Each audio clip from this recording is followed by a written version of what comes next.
সময় পরিস্থিতি সব কিছুকে পাল্টায়।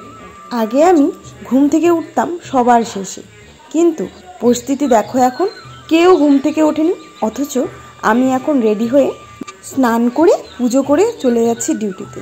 অবশ্য প্রত্যেক দিন হয় না, কিন্তু এই ঘুম থেকে ওঠার অভ্যেসটা হয়তো লেগেই গেছে। এখন বাজে সকাল 4:40। তার আগেই ঘুম থেকে উঠেই রান্নাঘরের গেট খুলে চলে আসলাম জল খেতে। প্রত্যেক দিন সকালে জল খেতে খেতে একটা গরম জলের অভ্যেস হয়ে গেছে, তাই সকালে উঠে আগেই প্রত্যেক দিন গরম জলই খাই।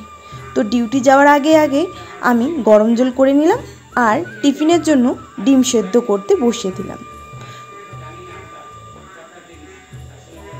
ডিম সেদ্ধ করার পরে চলে আসলাম স্নান করতে।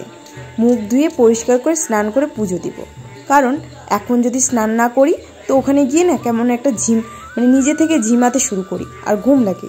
কারণ সকালে 4:40 উঠি, আর যেহেতু অনেকটা দূরে যেতে হয়, আর এত সকাল সকাল উঠলে কার না বা ঘুম পাবে বলো। তো সব কিছু রেডি করার পরে চলে আসলাম স্নান করে মুখ ধুয়ে পুজো দিব। আর একটা অভ্যেস কি আছে বলো তো, ব্রাশ করতে করতে আমি যখন বাড়িতে থাকি একটু হাঁটাহাঁটি করি, তো সেই অভ্যেসটা আমার এখনও আছে। যখন ব্রাশ করব এদিক ওদিক ঘুরে কিছু পরিষ্কার করে, সেই অভ্যেসটা আমার সবসময় ছোটো থেকেই থেকেই গেল।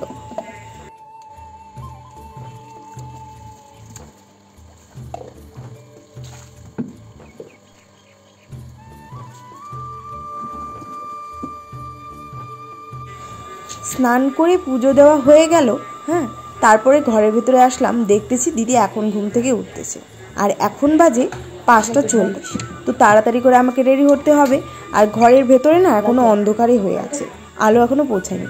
তার জন্য জানলাটা খুলেই দেখি আলোটা ভেতরে আসছে। এই যে দেখো এখন বাজে 4:40।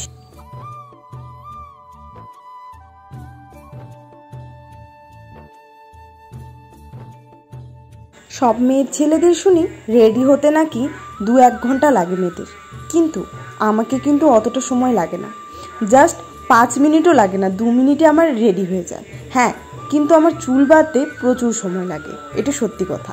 যে আমার যদি সময় যায় সব থেকে বেশি, তাহলে আমার চুলের ওপর যায়, চুল বাঁধতে। কেননা যখনই কোথাও যাই তো চুল বাঁধতে না আমার ভীষণই প্রবলেম হয়। তো সব থেকে বেশি ভালো উপায় করে আমি খোপা করে নিই।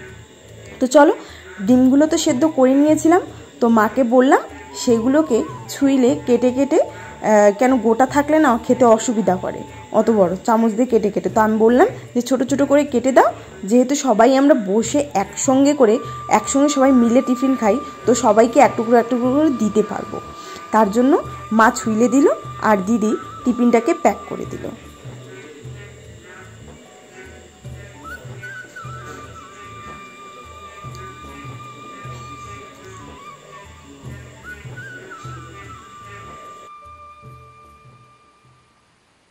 ডিউটি যাওয়ার জন্য এখন আমি একদম পুরোপুরি রেডি।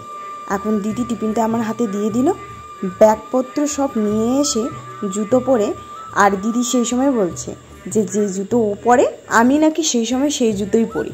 হ্যাঁ, 2 বোন থাকলে একই অসুবিধা হয়, যে আমি যেটা জুতো পরবো ও হয়তো কোথাও গেলে ওই জুতাই পরে। তবে হ্যাঁ, অন্যান্যদের থেকে আমরা একেবারেই আলাদা। অনেকজনের কাছে শুনেছি নাকি দিদির ড্রেস আলাদা থাকলে বোন নাকি সেই ড্রেস পরতে পারবে না, আর দিদির ড্রেস বোন পরে না, বোনের ড্রেস দিদি পরে না। তবে এই নিয়ম আমাদের একেবারেই নেই। আমি দিদিরটা পরি আর দিদি আমারটা পরে। এই জন্য না আমাদের মধ্যে বন্ডিংটা যতই খারাপ হোক না, বা যতই ঝগড়া করি না কেন, দুজনের মধ্যে মিলটা সব সময় থাকে।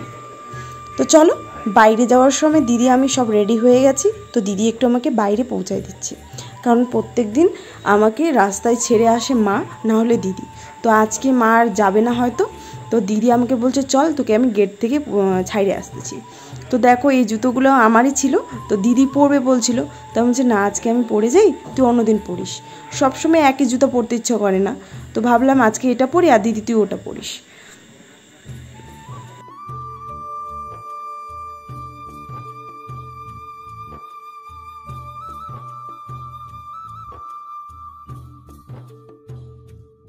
তো ডিউটি যাওয়ার জন্য ঘর থেকে বেরিয়ে পড়লাম, আর রাস্তাটা একেবারে খালি ছিল, আর একটা ঠাম্মি যাচ্ছিল। হ্যাঁ, তো ও যাচ্ছিল কাজের জন্য, আমিও যাচ্ছি কাজের জন্য। তো সকাল সকাল এই রাস্তাটা দেখতেছি একেবারে, টোটো তো পাওয়া যায় না সকাল সকাল। হ্যাঁ, তো অনেক কষ্টে একটা টোটো পাইলাম। তো পাওয়ার পরে দেখছি পুরো রাস্তা খালি থাকে সকাল সকাল।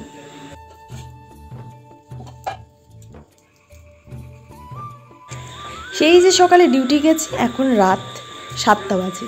ঘর ফেরার পরে ফ্রেশ হয়ে তোমাদের সামনে আসলাম, মানে রান্নাঘরে আসলাম। রান্নাঘরে এসে দেখি মা সজনে ডাঁটা ছুলতেছে রান্না করবে বলে। আর আজকে যেহেতু মঙ্গলবার আমাদের বাজার বসে, তো তার জন্য দাদা আজকে মাছ নিয়ে আসে। তো তার আগেই মানে মা মাছ ভাজতে শুরু করেছে, আর আমি এদিকে বসে বললাম যে আমাকে না খিদে পেয়েছে। তো মা বলছে বাজার থেকে দাদা কী আনছে ওটা নিয়ে খেয়ে ওদেরকেও দে আর তুইও খা। তো আমি তো ঝালমুড়ি বানাইলাম, কেননা ওই দিক থেকে এসে না আমি একটু ঝালমুড়ি খেতে ইচ্ছে করলো, দাদাও বললো বলে ঝালমুড়ি বানা। তো সব মিলিয়ে একটা ঝালমুড়ি বানিয়ে খেতে শুরু করলাম। খাওয়ার পরে একটু কাজে লেগে পড়লাম। বাইরের কাজ যতই করি না কেন, মেয়েদেরকে কিন্তু ঘরের কাজ করতেই হয়। দেখবা যে মেয়েগুলো বাইরে কাজ করে সে তাকে কিন্তু ঘরের কাজও করতে হয়। আর বউদেরকে তো বাইরে কাজ করতে গেলে বাড়িতে রান্না করেই যেতে হবে, কিন্তু ছেলেদের ক্ষেত্রে এক না।